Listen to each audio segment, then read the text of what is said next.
Guys, I am pumped. It's a new split and Ranked is back to my favorite map in the game, World's Edge. What's up guys, it's Valued, and today we're gonna take a look at where every legend in the game stacks up and what you should be playing, in our opinion, to have a strong start here in Split 2 of Season 11. There have been quite a few changes since we've last played Ranked on this map, so let's get right into it.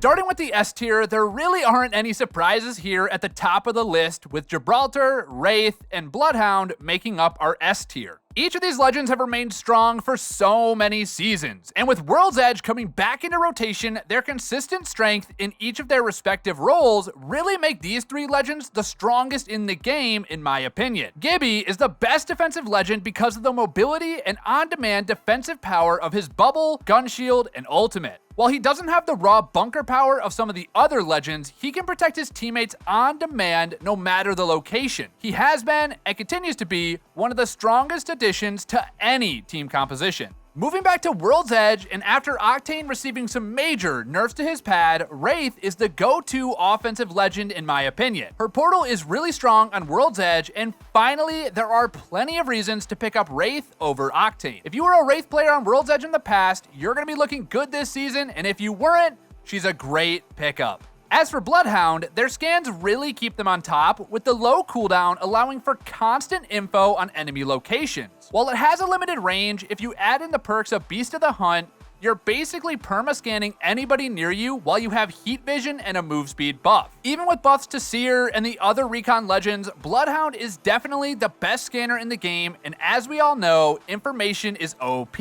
Alright guys, our A tier is full of legends that just barely didn't make it into the S tier, but are still gonna be dominating this season on World's Edge. The newest addition to the game, Ashe, is the first contender in our A tier. She has landed in a really good spot. What's great about Ashe being in the game is that her presence, along with some nerfs to Octane's jump pad, has really opened up the legends in the offensive category. She feels like a more aggressive Wraith, focusing on hunting down kills with CC and a fast portal, versus the survivability and flexibility of Wraith. I'm sure you've all given her a shot by now, but if you haven't, Ashe is definitely worth the pickup for this split. Next up, I know you guys were seeing it coming, Valkyrie is in the A tier still this split after becoming one of the strongest legends on the new map Stormpoint. Heading back to World's Edge, she's still a great legend to have for quick rotations, and she can take a lot of fights on this map in very interesting ways with all the high ground and buildings by using her VTOL jets. She can kite out fights really effectively, and her ultimate is the fastest team movement ability in the game. So look for Valk to remain a strong pick here in Split 2.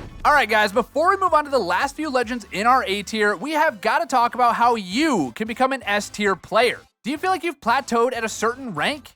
Look, I don't know what rank that is. It could be gold, could be diamond, but what I do know is the coaches over at ProGuides.com are exactly what you need. They are some of the top players in the world who specialize in helping players just like you level up their game and achieve their goals. So make sure to check it out in the description below. Moving back into the list, also bunkered down in the A tier, Caustic remains a strong option here in Split 2. Since he received his buffs to Gas last season, Caustic held a firm spot amongst the best legends in the game. While you do need to be very particular about how you play him, if you can hold down buildings and bait enemies to over-engage on you, you can absolutely wreak havoc. Add on to this the Fortify bonus and all the cheeky tricks with his traps, and Caustic is a great defensive legend. Crypto is another very particular legend here in the A tier that can be incredibly strong in the right hand.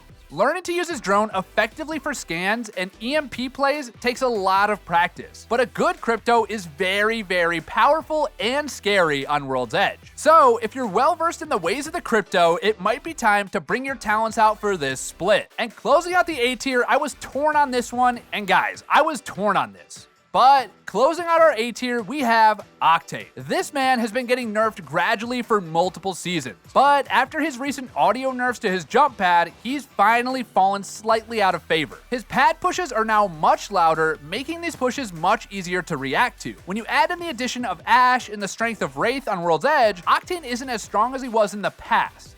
But his movement is still really strong in the right hands and he has the most on-demand movement in the game of any legend. So if you have the mechanics, you can still be an absolute terror on Octane. Moving on to the B tier, we have two legends at the very top of this tier for very different reasons. Fuse and Watson both find themselves in great spots right now. Fuse for his long-range weaponry and harassment on teams, and Watson for her ability to hold down the fort. Fuse is the king of slinging explosions and pinning down enemies, and Watson is the queen of defending just such bombardments. Both of these legends have benefited greatly from recent tweaks from the devs, and they're both looking to be in great spots in the second split of this season. Also in the B tier, we have Seer and Horizon, who are both in good spots for this split. Seer just got a little love tap on his scan, making it a touch quicker, and Horizon has remained a great pick since they sped her grav lift back up a bit. Both of these legends like to play together with their team. Horizon looking to hit a big black hole for her squad to follow up on, and Seer for scouting out enemies with his tactical and ult. They both excel in holding power positions and locking down the surrounding area, and both can be lethal in the right hand. And rounding out the B tier is none other than everybody's favorite robot, Pathfinder. Path's grapple is really the only reason that he's still strong, with this ability being one of the best movement skills in the game. His ultimate has some good use cases here in World's Edge, but his kit feels a little bit outdated, outside of feeling like Spider-Man to pull off some epic pushes and escapes. Keep on the grind if you're nasty with your movement, because we all still run into those rare, insane Pathfinders. Alright guys, moving into the C tier, these legends are still viable and can be very impactful in the right hands, but generally speaking, they're outclassed in some very major way by legends further up on the list. Starting us off is Bangalore. While she is the solo queue queen, she can be a bit tough to use in a team setting. Her smokes and ult can screw your team up as much as they can help, and she doesn't bring any sort of info gathering or mobility to the team. She is great if you're looking to try and win some hectic fights, which makes her great for pubs or even playing solo rank. But in higher level lobbies and in coordinated squads, she leaves a little bit to be desired. Loba finds herself in the C tier as well, keeping her team topped off on ammo and items. Guys, listen, hear me out guys, Loba is great, and if you can consistently get value out of Black Market on cooldown, Loba is really strong. The issue is, that's a lot of ifs, and she doesn't have any combat abilities to help you extend your game and maintain her value in the game. She feels a bit more like a win more legend at times, but if you're confident in your squad and want to stay well looted, she is a great option. Revenant also finds himself in the C tier, with the nerf to Octane's pad really being the biggest reason. The Rev-Tame combo is where Revenant has been strongest for quite some time. So, with a core aspect of that being nerfed, Revenant is likely to see less play. Octane's pad remains the best way to get consistent use out of Rev Totem, so we're likely to see less of that combo for a while, unless people start using Rev Ash. While Rampart received some changes last season to make her a bit more mobile with her ult, she still relies too much on getting set up. She requires you to be hitting your shots also, when other legends that can hold down positions like Caustic or Watson can just set up traps and be a nuisance while still dealing damage in other ways. It can be fun to mow someone down with Sheila, but my recommendation, look further up the list if you're looking to hold down a power position. And rounding out our C tier and the list in total, we have Lifeline and Mirage.